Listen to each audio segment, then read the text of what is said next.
लड़की जो कि गलती कर रही थी, बाकी इतनी बड़ी वो गलती नहीं कर रही थी जितनी बड़ी गलती उसने बाद में कर दिया। दरअसल उसके हाथों 2 कत्ल हो जाते हैं और जब इस कत्ल की जानकारी लोगों तक पहुंचती है तो वाकई लोग हैरान थे कि एक लड़की ऐसा कैसे कर सकती है और इंसानियत इतनी गिर कैसे गई है, लोगों के मानसिक स्थिति जो है इतनी विकराल रूप कैसे ले लेती है। तो आखिरकार उस लड़की के साथ क्या होता है, तो इसको जानने के लिए, इसको समझने के लिए हमारे साथ वीडियो में अंत तक बने रहिएगा। नमस्कार, मैं सावित्री यादव यस के क्राइम सफर में आप सभी का स्वागत करती हूँ। उम्मीद है यस के क्राइम सफर की सारी फैमिली अच्छी होगी, अपना ख्याल रख रही होगी। आज मैं जिस सच्ची घटना को लेकर आप लोगों के बीच हाजिर हूँ, बेहद हैरान कर देने वाली है और आप लोग ये सोचने पे कुछ देर के लिए मजबूर हो जाएंगे कि लोग अपने स्वार्थ को पूरा करने के लिए किस हद तक गिर जाते हैं। तो मैं बात कर रही हूँ उत्तर प्रदेश का एक जिला लगता है इटावा।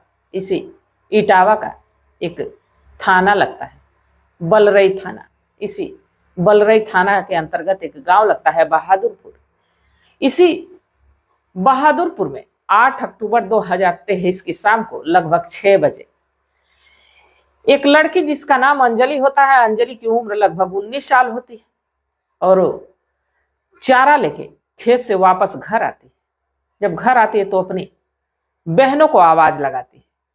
एक बहन जिसकी उम्र 4 साल रहती है और दूसरी बहन जिसकी उम्र 7 साल रहती है। जब ये अपनी बहनों को आवाज लगाती है तो घर के भीतर से कोई आवाज नहीं आती। इसके बाद वो चारा रखती, घर के भीतर जाती है, एक कमरे में जाती है और देखती कि उसकी बहन खून से लथपथ मरी पड़ी। फिर वो दूसरे कमरे में भागती हुई जाती है और जब वहां जाती है तो देखती है कि उसकी दूसरी बहन वो भी खून से लथपथ पड़ी है, वो भी मरी हुई। इसके बाद अब अंजलि ना ही कुछ बोल पा रही थी और ना ही कुछ कह पा रही थी। वो भागते हुए घर के बाहर आती। इसके बाद जो आस पड़ोस के लोग रहते हैं उनसे चीखती है, चिल्लाती है कि हमारे घर में आखिर ऐसा कैसे हो गया। जैसे ये बात सुनते आस पड़ोस के लोग भीड़ लग जाती है। माता पिता भी खेत से आते और जो उस गांव का प्रधान होता है वो साथ ही 112 नंबर पे कॉल करता है। साथ ही पुलिस को ये कहता है कि यहाँ 2 बच्चों की हत्या कर दी गई, 2 बच्चियों की हत्या कर दी गई। अब गांव का प्रधान जब ऐसा पुलिस वालों को बताता है तो पुलिस की एक टीम पहुंचती। दरअसल गांव का ही रहने वाला आदमी जिसका नाम जयवीर सिंह होता है और इनकी पत्नी सुशीला, जिनकी 2 बेटियां मर चुकी और तीसरी बेटी जैसे इनकी डेड बॉडी को देखती है, देखते ही बदहवास भाई अनुज जिसकी उम्र 17 साल, एक भाई जिसकी उम्र जो है कि 14 साल, ये बकरी चराने के लिए गांव से बाहर गए रहते हैं, यानी खेतों में रहते हैं। और 2 और भाई, एक की उम्र 10 साल जिसका नाम कन्हैया और एक नंद किशोर जिसकी उम्र 12 साल, ये मोहल्ले में ही कुछ बच्चों के साथ खेल रहे होते हैं। इनको इस बात की कोई खबर नहीं। अब जैसे ही पुलिस की एक टीम आती है, घटनास्थल का मुआयना करती है, देखते ही ये मामला अब उस इलाके से निकल के पूरे जो कि वहां कानपुर रेंज में पहुंच जाता है और जो वहां के इटावा के जो एसओ होते हैं अनिल त्रिपाठी और साथ ही कानपुर के आईजी साहब प्रशांत कुमार इस मामले को बड़ी ही गंभीरता से लेते हैं। वहां पे फॉरेंसिक टीम, डॉग स्क्वाड और इन लोगों की टीम पहुंचती है और घटना स्थल का बारीकी से मुआयना करती है। जब इस 2 लड़कियों की डेड बॉडी को पुलिस कब्जे में लेती है, पोस्टमार्टम के लिए भेजती है, तो साथ ही बड़ी बारीकी से छानबीन करती है कि आखिर इन 2 बच्चियों की हत्या किसने की, ये 2 लड़कियों की हत्या किसने की। अब पुलिस एक एक चीज को देखती है। तभी वहां एक फावड़ा पड़ा था जिसपे एक बूंद खून का कतरा था। उस ब्लड सैंपल को उठाया जाता है और जब उसकी जांच होती है तो पता चलता है कि इन 2 लड़कियों का कत्ल हुआ, इनके ब्लड सैंपल से मिल जाता है, यानी इन्हीं का रहता है। अब पुलिस सबसे पहले इस लड़की अंजलि से ही पूछती कि अच्छा बेटा तुम बताओ कि तुमने ही पहले देखा इनके साथ ऐसा, किसने किया और कब हुआ। तो अंजलि बताती है कि मैं तो माता पिता के साथ गई थी चारा लाने के लिए खेतों पे। जब वहां से आई तो मैंने आवाज लगाई, घर में गई तो देखी खून से लथपथ मरी पड़ी हैं दोनों बहनें। इसके अलावा मुझे कुछ नहीं पता। तभी पुलिस की नजर एक कपड़े पे पड़ती है जिसपे एक बूंद ब्लड रहता है। अब वहां से भी ब्लड सैंपल जब उठाया जाता है तो पता चलता है कि वो भी इन्हीं का, और एक कपड़ा किसी और का नहीं बल्कि अंजलि का ही रहता है। अब जब अंजलि से इस कपड़े के बारे में पूछा जाता है कि इस कपड़े को तो तुमने शाम को पहना था, तब यहीं से उसके चेहरे की रंगत उड़ जाती है और उल्टा पुल्टा जवाब देने लगती है। अब जब उल्टा पुल्टा जवाब देने लगती है तो पुलिस का शक अब सीधे इसी पे जाता है, और जब पुलिस सख्ती से इस पे दबाव करती है, अपने हिसाब से पूछती, तो एक ऐसी खौफनाक कहानी निकल के सामने आती है जो कि बेहद हैरान कर देने वाली। दरअसल ये जो लड़की अंजलि, इसका अपने ही पड़ोस के गांव में रहने वाला एक लड़का अमन कुमार, जिसके पिता का नाम रामानुज, ये अमन कुमार से इसकी बातचीत तो हमेशा होती रहती। इस बात की जानकारी माता पिता को भी हो जाती है, लड़की की अंजलि के माता पिता को भी हो जाती है। इस पे वो लोग रोकने टोकने की कोशिश भी करते हैं। बाकी अंजलि उनकी एक ना सुनती, इस लड़के से लगातार बातचीत करती रहती। धीरे धीरे समय गुजरते रहता है, और ये जो छोटी लड़कियां रहती सुरभि और रोशनी, ये जो भी छोटी बड़ी चीजें देखती सुरभि की, वो अपने माता पिता को बताती रहती कि दीदी ने आज इतने देर फोन पे बात किया, इतना देर मैसेज पे बात किया, इतने देर वीडियो कॉल पे बात की। अब ये कहाँ जा रही है, कहाँ आ रही है, उठ रही है, बैठ रही है, सारी खबरें दोनों दिया करती थी। धीरे धीरे समय गुजर रहा था।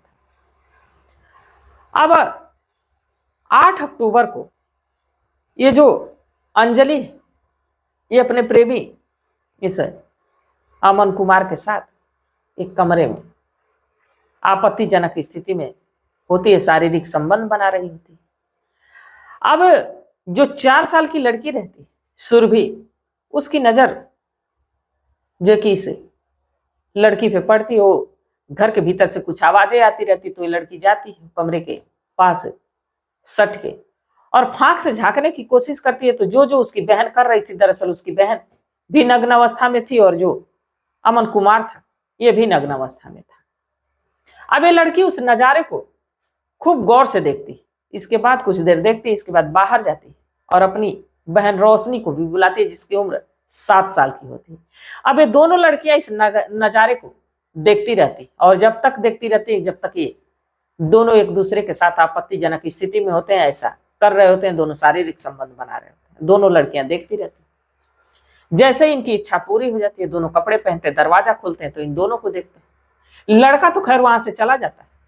बाकी ये जो दोनों लड़कियां रहती हैं, अपनी बहन अंजलि को धमकाती है कि आज तो तुम जो कर रही थी, हम लोगों ने आंखों से देखा है, और हम लोग माँ और पिताजी को जरूर बताएंगे। जब ऐसा बात ये जो सुरभि है सुनती, तो मानो बौखलास सी जाती।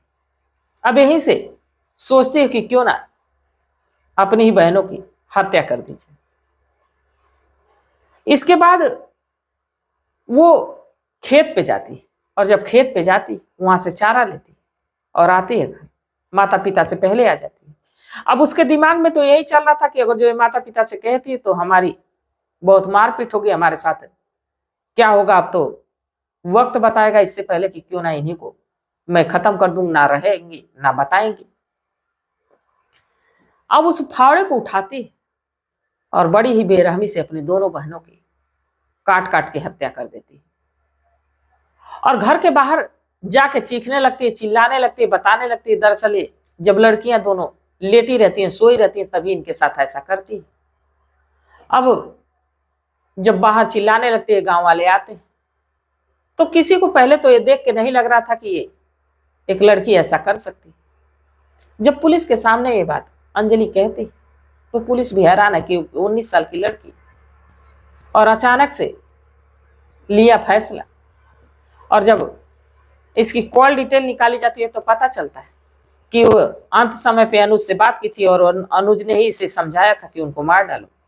तो इसलिए 120 धारा के तहत इस अनुज कुमार को भी गिरफ्तार किया जाता है और इस अनुज कुमार पे भी कई धाराएं लगा के अंजलि और अनुज दोनों को जेल के सलाखों के पीछे डाल दिया जाता है। कानून तय करेगा कि इनको कौन सी सजा मिलेगी।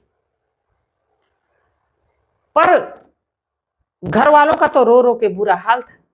प्रशासन वाले जब अंजलि से पूछे, अंजलि ने अपने गुनाह को कबूला, तो माता पिता ने कहा कि अगर जो अंजलि ऐसा नहीं की रहती तो शायद उसकी उस गलती को हम लोग माफ कर सकते थे, पर यह गलती माफी लायक नहीं है, इसको कड़ी से कड़ी सजा मिलनी चाहिए। तो इस घटनाक्रम को सुनाने का मेरा उद्देश्य यह नहीं था कि किसी की भावनाओं को ठेस पहुंचाया जाए, किसी को आहत किया जाए, बल्कि बस इसलिए कि लोगों को जागरूक किया जाए, लोगों को सचेत किया जाए।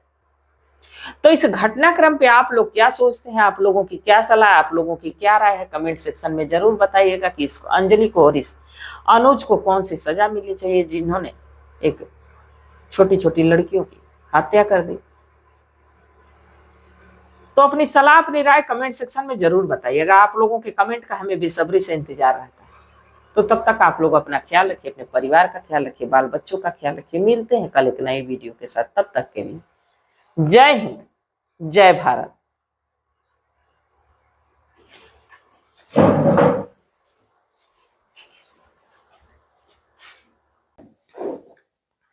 साल 2020, एक लड़की अपने माँ के पास जाती है।